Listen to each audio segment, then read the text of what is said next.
யூகேல வந்து for example அந்த சேம் ஒரு செக்ஸ் ஆஃபெண்டர்ஸ் லிஸ்ட் வந்து ஒரு 1997லேருந்து வச்சிருக்காங்க.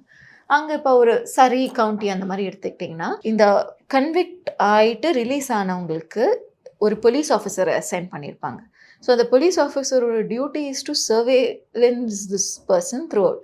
ஸோ ஒரு அக்யூஸ்ட் வந்து ஒரு கன்விக்ட் ஆயி வெளிய வந்து, அவர் போலீஸ் டிபார்ட்மெண்ட் கிட்ட அவங்கள இருக்கிற இடம், அவங்க ஒர்க் பண்ற இடம், அவங்களோட bank details, car registration number எல்லா டீட்டெயில்ஸும் குடுக்கணும். ஸோ பட் இது வந்து பப்ளிக்கு தெரியாது. பட் போலீஸ் எப்பவுமே அவங்க சர்வேலன்ஸ்ல இருப்பாங்க.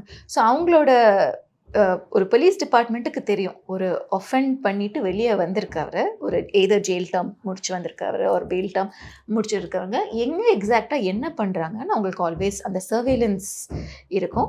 அண்ட் ஆல்சோ இவங்க யூரோப்ல ஜெர்மனி அண்ட் யுகேயா இருந்தாலும் சரி, லைக் நெறைய ஃபண்ட்ஸ் செக்யூர் பண்றாங்க. இந்த மாரி ஒரு ப்ரோகிராம்ஸ் வந்து எப்படி